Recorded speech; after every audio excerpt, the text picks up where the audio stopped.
Well, welcome guys to Touch Life Studio. My name is Vitaly and this is a friend of mine, Julius Ferrer.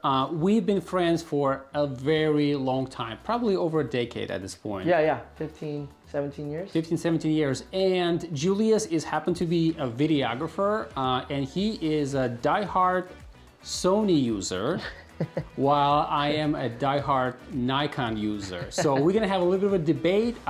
Guys, if you're new to my channel, please consider subscribing, hit that like button as it helps the algorithm, and we're just gonna have fun. I wanna ask Julius a few questions. He's been just awesome, a friend to me. We always talk tech, we talk marriage, we talk life, we talk kids.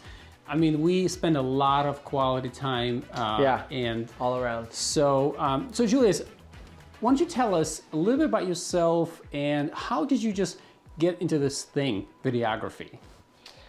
Well, I mean, if you want to go back to the beginning, it would have to be my 8th grade year. My English teacher decided to get a grant for some money to create a video productions class. And I was one of the first recipients of that class. So that actually was where it all started in terms of piquing my interest and making sure that I learned how to, edit. We were using those shoulder-mounted cameras back then, VHS tapes, and we were editing on these huge VHS machines. So it was very old school, very primitive, very slow. So, comparatively to these days, it's a lot faster. But so that's where it started in terms of my interest in videography. And then my dad obviously had a video camera, and I would always steal his camera and go around filming my toys, and my sisters and we would make different shows, my neighbors. And then when I started breakdancing, I would film all the breakdancing that I would do with all my friends. And then when I got into the illegal street drag racing scene in San Diego. Oh, maybe we should not say this in the camera. Yeah. When I got into the street racing scene in San Diego, then I would film a lot of the races that we would do. And then a friend of mine in the church decided to ask me to shoot her wedding.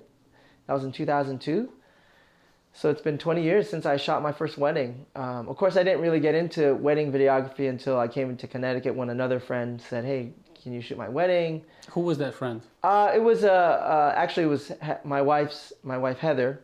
She worked at Starbucks at the time, and she had a coworker that was getting married, and she obviously told her, "Hey, my husband shoots weddings." So just as a reminder, right? You shot my wedding. Yes, that was, you were one of my first weddings. This also was one of the first weddings. Yes, 2006? 2004. You did not get married. No, I'm sorry, 2007. Oh my goodness. My wife is going to kill me. 2007.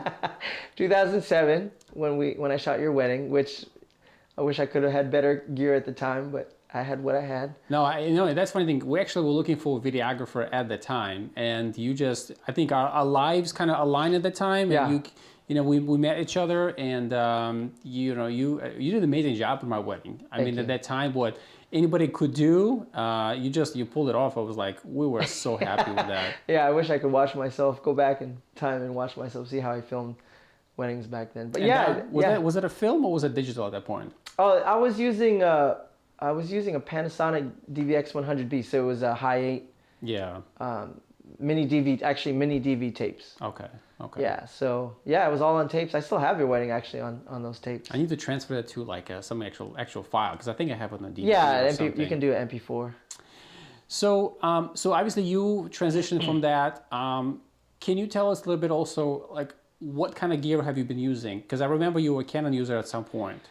Yeah, obviously you're shooting Sony today. Yeah. But what was your transition like, and how did this occur for you? Well, when I shot your wedding, I was on a Panasonic, and then I switched to Canon, a Canon 7D. I bought my first DSLR in 2009, which was an amazing feeling. Like, oh wow, I get to shoot video on it looks like a photo camera. That was like a revolutionary thing, is to be able to shoot on like it looks like a photo camera, and yet because back then people were like, "Are you taking a picture of me?"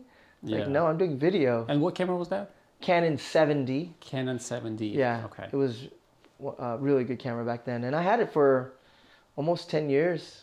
Yeah, 2009 to 2019. Actually, I had it for 8 years before I finally switched to Sony. So to answer your question, I finally switched to Sony in 2017. because Which is not long ago. I mean, it's Yeah, it's only like 5 years ago. And 5 that's years just when ago. they start coming out with mirrorless, right? yeah, and that was one of the reasons why I wanted Sony was because they were really good in mirrorless. They were leading the pack then in mirrorless, and then they also were good in low light. I really needed something good for low light receptions and stuff like that. Mm-hmm. And the third factor that why I really switched to Sony was because of the autofocus. Autofocus was just phenomenal. Yeah. So And so what was your first mirrorless Sony camera? my first one that I still have to this day is the Sony A6500. And yeah, A6500, it was a APS-C camera, and I have two of those actually. Okay. So I still use it to this day. The quality on that is amazing. 4K, Yeah. 4K 24. The only issue I have with that is heating, overheating. Although I do have some built-in fans that I made that I put into it. Hopefully we're going to show some makeshift fan that Julius made. Yep, I put some fans Pretty creative. on my A7 III and my A6500. So yeah, so those are my first cameras, and I was shooting weddings on A6500s for a couple of years before I switched to full frame A7 III, which is over here on camera pointed at you right now. So guys, if you're just wondering what we're shooting on right now, so the center camera right now that you're looking at, this is a Z9, Nikon Z9, and to my right, or maybe it will be to your left, this is pointed at me. Z6 II pointing at Julius, and then right in front of me, you're looking at, this is what? A7 III. A7 III with an 85 millimeter? Yeah. Okay, so the one that actually in the middle, that's the Z9 with a 24 millimeter, and one next to me here looking at Julius, this is the Z6 II with a 50 millimeter f1.8 lens. Yeah. Okay, so let's tack a little bit, right?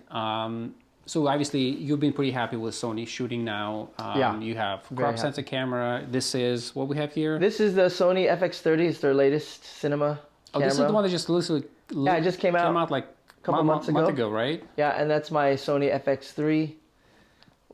That's my A camera. This is my B camera. So I finally got a suitable B camera to meet to match the image quality FX3. So you've been shooting basically weddings now for technically like over a decade now. Yeah, 12, right? 20 years, yeah. And obviously COVID kind of, offset a lot of us. And, we've been spending a lot of time searching and looking into different things, what we can do. Yeah. Since you started shooting weddings back again, obviously, how many weddings a year do you typically do on average? I would probably say around 40 to 44 weddings a year. Like this year, I'll close out with 44. And last year, I finished with 46 maybe. So, and the year during COVID, I did 10. But the year before that, I did 50, which was way too much. And do you typically shoot by yourself, or you have a help doing that? I try to have a second shooter with me, an assistant, just because, I can shoot by myself, but I'm limited certain shots and time. Mm-hmm. And I have done a couple this year, probably 2 or 3 this year by myself, which was fine, but I do have to hustle a little bit. But I'd rather have a second shooter. It's just so much better, so much easier to be at 2 places at once during a wedding day. So I know probably people who are looking right now, watching us, some of them are videographers and maybe interested to get into wedding videography. Yeah. How do you find clients? Like, what's your main resource, or how do people find you? Yeah. Well, when I first started out, it was all word of mouth. People would just say, hey, this guy's really good, or hey, hire Julius, he has a nice camera. And so it just kind of kept growing from there, just by word of mouth. I never advertised. I never tried to market myself in any way. And then every year it would go from like 4 weddings a year to 8 weddings. It would literally double. And then one year I did too many weddings. And this was a side gig. I was a teacher, a 3rd grade teacher for a couple years, and I was shooting weddings on the weekends to supplement my income. And then I was working for the church as serving in the ministry for about 9 years. I remember that, yeah. And so I was supplementing my income with shooting weddings on the weekends. And then I think it was 2016 or 17 where I ended up doing 12 weddings and it was just a lot of work on top of the work I was already doing as a full-time minister. I mean, the work that I've seen that you've done over the years it's just been incredible. And Thank you. You didn't go to film school. No, I did not. You obviously, what's your main resource when it comes to learning? YouTube? Yeah, I mean, it was just YouTube, and yeah, I would honestly say YouTube, and just I didn't really have a mentor. I didn't have someone that I could look up to or someone I could shadow. Mm-hmm. I didn't really I didn't research anyone to go, hey, can I go watch you do this? I didn't do any of that. I just watched YouTube videos mainly because I didn't have time to do any of those things. Just watch YouTube videos and learn from people on YouTube. So.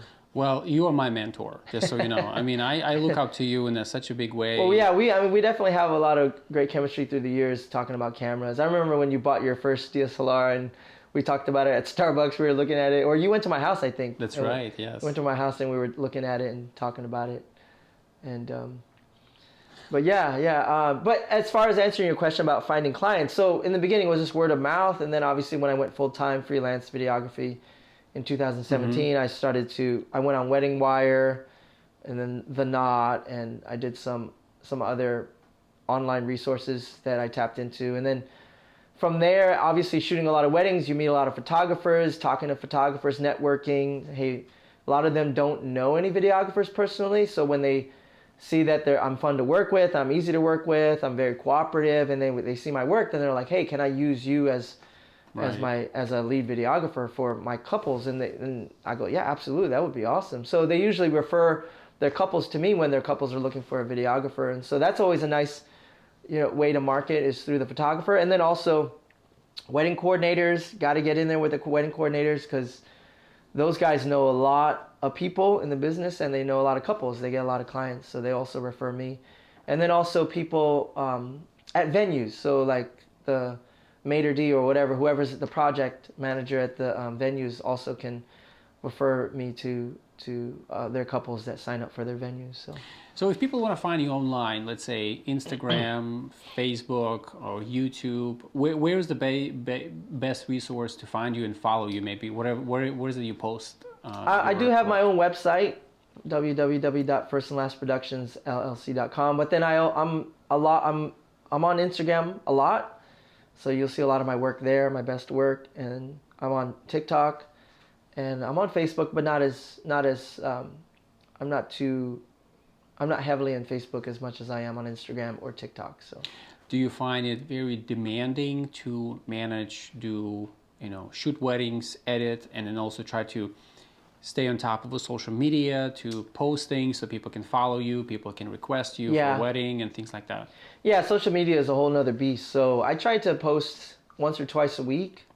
That's sort of my MO right now, is just make sure I get something in every week. Not every day, I don't post every day. Yeah. But so I want to make sure, guys, that we're going to post here in a kind of maybe on this frame below, as well as in a description box, that you can find Julius.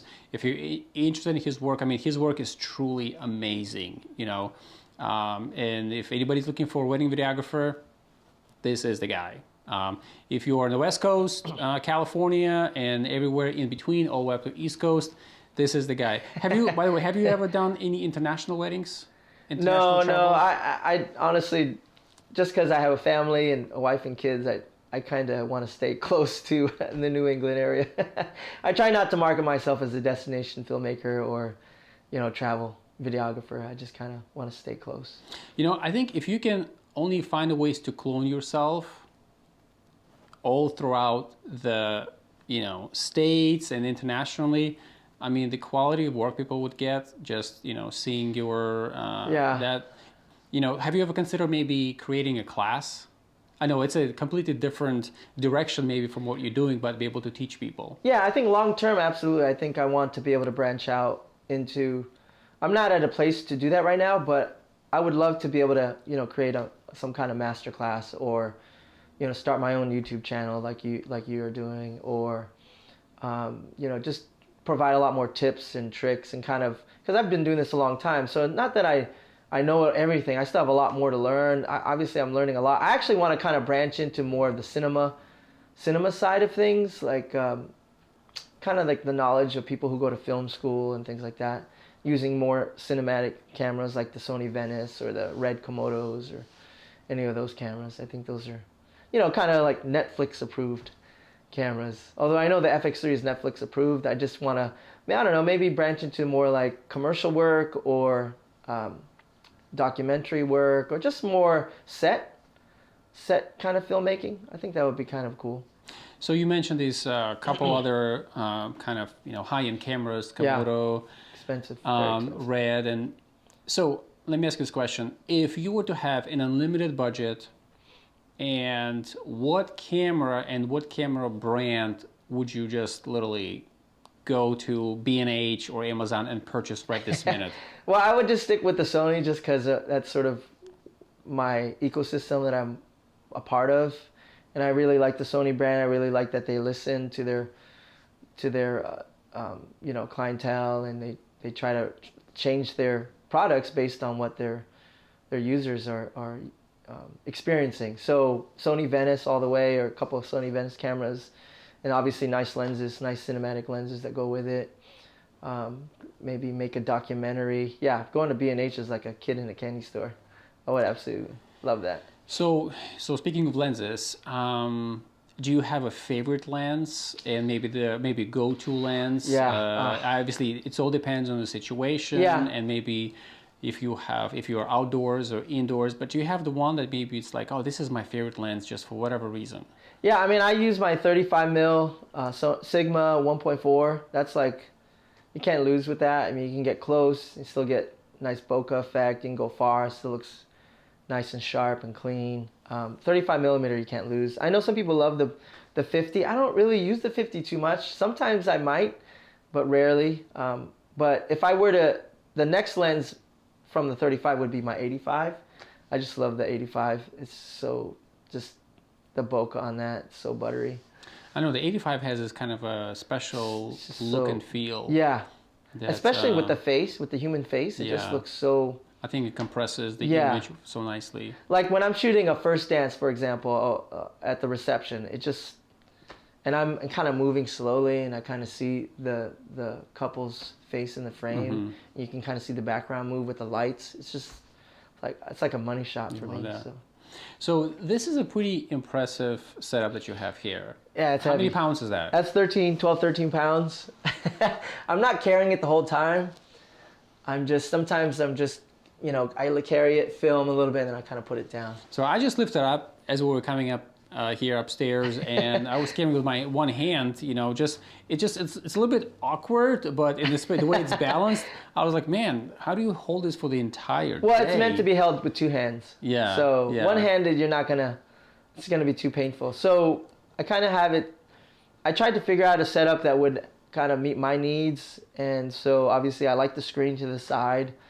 I like two hands. I don't like to hold a gimbal with one hand. I like to shoot low shots, so that's why you have the back handle there. And I know that the Sony ecosystem tries to go lighter, which is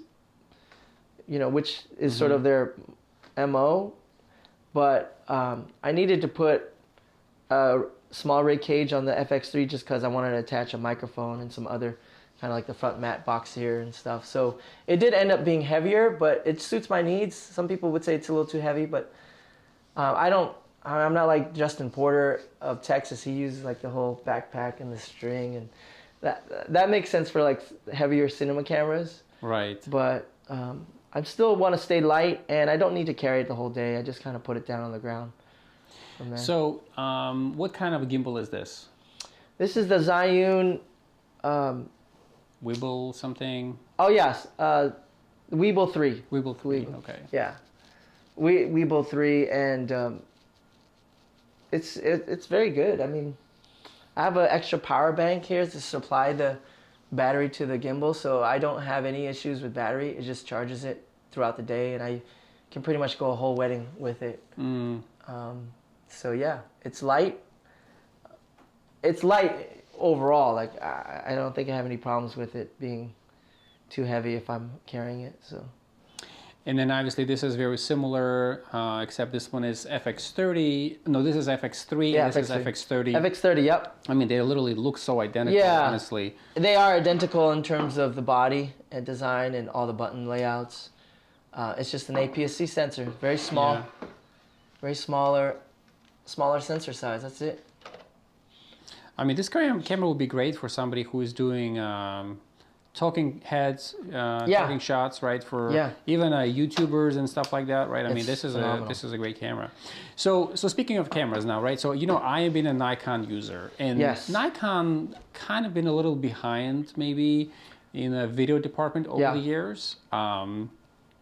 But obviously with... specifically mirrorless, Specifically mirrorless, yeah. Well, the mirrorless and DSLRs, right? Even when the Canon was kind of the go-to camera for video back in the DSLR days. Yes, you're right, yeah. So, obviously, all these cameras have great specs these days. There's no camera that you can buy that's not a good camera, yeah, they're all good now. But some of them are just, people love kind of fighting about the specs. So let's do a little bit of this one right now. People love that, right?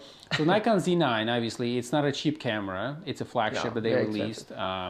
And it does everything, right? I mean, there's anything you wish is in that camera, probably except for a fully articulated screen, which is somebody who's a YouTuber might want to have that. So wait, does it flip out? It flip out? It's only just articulating. Just articulates you a little bit. Yeah. So the camera shoots in RAW, 8K, 60 frames per second. Yeah. There is no 30-minute record limit. There's no crop. The camera shoots 120 frames per second. Yeah. 4K 120. 4K 120, 120 frames per second in still shots. Oh wow, that's a lot. Still shots, right? It's JPEG? JPEGs, it's 11 megapixels basically, but you don't need more than that. Yeah, yeah. Battery life, I mean, I'm probably going to charge it next month. Yeah. I mean, that lasts that long. There's 2 batteries that go in? It's only one battery. Oh, it's a long one. It's a one long battery. Yeah, wow. it's a super powerful. It has a top-notch AF for photo and video. Yeah, I heard about that. You got a recent firmware update, right? Got a recent firmware update, 3.0. Basically, now you can literally zoom in using from 8K to 4K. You can zoom in twice. Digital zoom. But it's so crisp. Yeah. So it's real 4K. It's a real 4K. Yeah. And all right, tell me what other Sony camera can beat those specs? Well, we certainly don't have 8K, right? I mean, not even the FX3. I think it's 6K. Does the A1? Does the A1 shoot? Yeah, probably A1. Yeah, and that's obviously 55,000 something. I think it's a 6,500 maybe. Oh yeah. I mean, I think it's at least $1,000 more than Z9. Yeah, I mean that's their flagship camera right there, but it doesn't have a battery grip. I mean, it doesn't have a built-in battery grip, right? Well, the Z9? No, the A1. Oh, the A1, no. No. If you want to buy battery grip, I think it's gonna put you another $500. Yeah. You have that. to buy a whole nother. So, if somebody were to give you the Z9 right now to shoot, how would you respond to that? How would you react? To shoot like video? Well, would you ever transition to Nikon? Would I ever transition to Nikon to do video? Yeah. Given all these specs. I mean, yeah. I mean, I think it's great. I just haven't really delved into it. When you're invested in an ecosystem, you kind of not really. You learn it. You know. You don't really want to branch out. But I've never shot Nikon. I've never been a Nikon user. And honestly, I've never had an interest in Nikon, but since you're big into it, I would definitely try it just because I've seen your work already. It's phenomenal. It's nice and crisp and clean. And some of the YouTube videos you've been making with the camera and some of the things you've been showing, it really stands out from the rest of the pack. So just in general, what specs are important to you in the camera? Like what basically, in order to get a camera, I mean, obviously we know what comes with FX30 and FX3, but what are your like a go-to specs? 4K 120, 60, flat profile, whatever. Yeah, I like I think image quality is definitely number one in terms of the dynamic range, how you can adjust in post-production, whether it's using S-Log3 or HLG, which I'm currently using. But yeah, I mean, just the fact that you can play around with the colors in post and trying to adjust it to make it your own style, unique style, different from the rest. Because you want your image quality. It's the first thing that people see.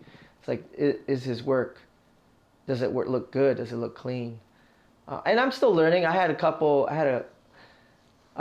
groom ask me, can you change the colors? Because I picked a certain LUT and then I adjusted it based on how I liked it. And he didn't necessarily like his skin color, which wasn't true in his eyes, which is totally fine. And I was willing to adjust and learn and kind of change it. So yeah, I would say image quality is first thing. I think Sony's image quality is, the color science has gotten better through the years. And S-Cinetone is amazing, right straight out of camera. I don't really necessarily have to adjust so much if I just stick to the straight out of camera S-Cinetone. I can just leave it at that. But then again, I don't want my image to look like everybody else's. I want it to look a little bit slightly different from everybody else's. So yeah. I mean, I think, I don't know how true that is, that Sony color science could use some improvement in general. And I know people kind of talk about Canon colors or they like Canon colors better. Or Nikon colors. Maybe it has to do with the skin tones or something. I don't know, just easy out of a camera. I mean, I know that Canon tended to make their skin color look a little bit more pink, but I don't necessarily like the high contrast in Canon colors. I like Sony's kind of more flat looking, neutral.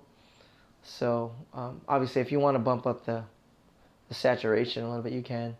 I mean, there's so much you can do in post, It really is anyone's game, anyone's market really, to change the colors. So how much time do you typically does it take you to process or finish one wedding, like post-production? Wow. Okay, so because I have so many weddings, I have a window of 4 to 6 months to deliver the wedding film. Now, obviously, with the pandemic, that changed everything. I had so many postponements that kind of backed me up. But the fastest I've done a wedding film has been 3 days. If like working with hardly any interruptions, I can finish it within 2 to 3 days. And so, but again, with a wife and kids and rest and the busyness of life, 3 days is kind of out of the question right now. So. All right, so let's talk about this one, balancing family life and balancing your work, your craft. Yeah. So obviously we both are, we got wives and kids, and in my case, I have a day job that I really love. I really enjoy what I do, but I also enjoy, this is kind of my hobby that turned into small business at this point. And so recently I went on a date with my wife. And I brought my camera with me, and my wife wasn't very happy because I was just testing out different things. I was testing out my old lens that I happened to didn't even realize I had, which was a manual lens. Anyway, so taking pictures with my wife, and she wasn't happy, and I posted a few pictures on the personal Facebook account, and then you commented. Right, because I got some flack from my wife because she felt like I was on the date with my camera and not with her. So you commented, you've made this mistake 10 years ago. Yeah. Okay. Yeah. And you suggested when you go spend time with your family, you don't bring a camera with you.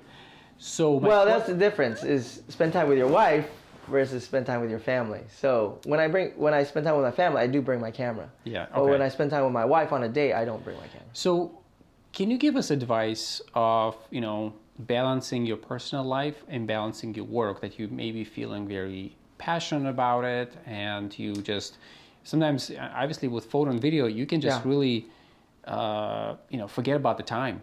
Yeah, sometimes you're editing and like, oh my goodness, it's been 3 hours at this point, right? And you didn't realize. It's almost like playing a video game as a kid. Yeah. How do you balance that? How do you, that's a good question. How do you prioritize? Well, well, let me first off say that it obviously isn't easy, because it is consuming. When I'm editing, I'm in a groove, I'm in the zone.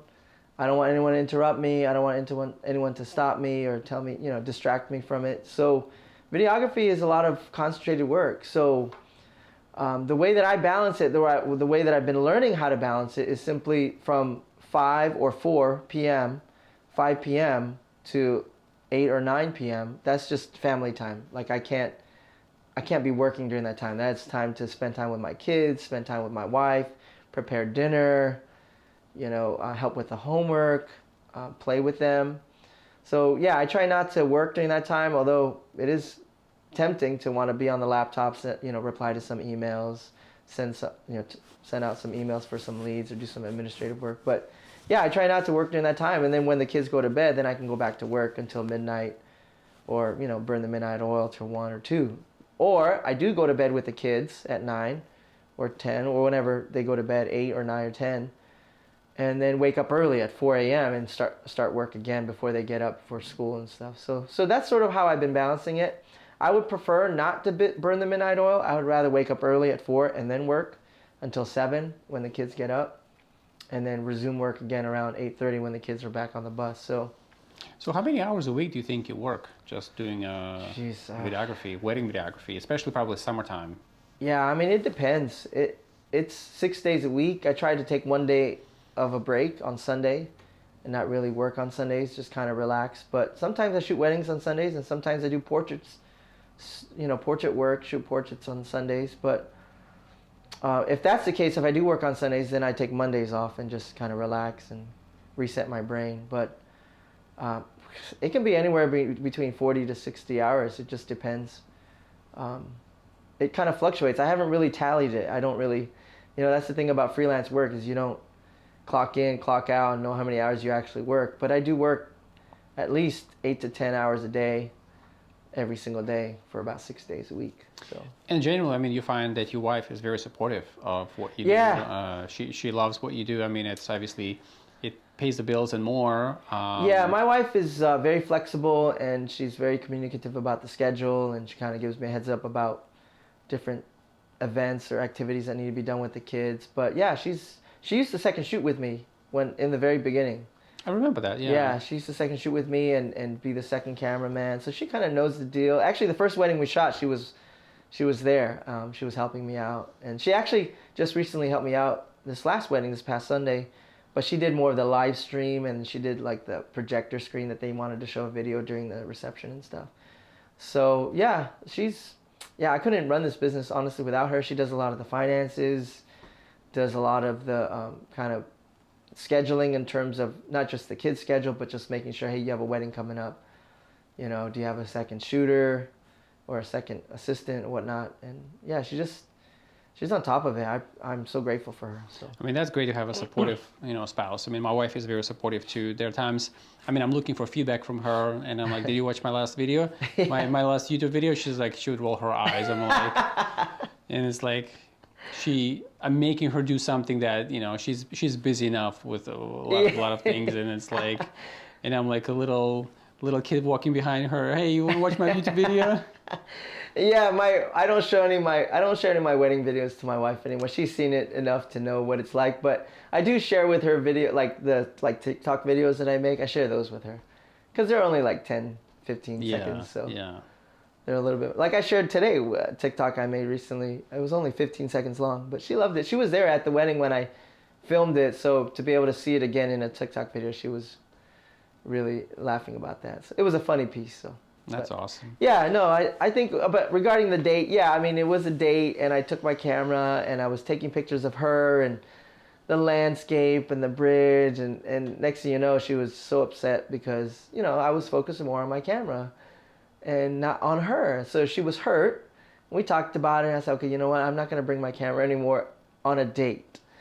But when it comes to the family events, like yesterday, my son sang in the choir or whatever, his first grade choir. And I didn't bring my camera. I was so mad. You know, I have my phone. You know, I just film with my phone. But it's like. So guys, you know, next time going on a date with your significant other, just leave the camera at home. Yeah, don't bring a camera, please. Obviously, most people bring their phones with you, and you know, it will help you not needing to do some marriage counseling. It keeps us humble. So, okay, let me ask you another question here. So I know that you fly drones, I fly drones. You know, we have a lot of experience, different kind of stuff, you know. Can you tell us a little bit about how you use the drones for videography, and what value does that bring?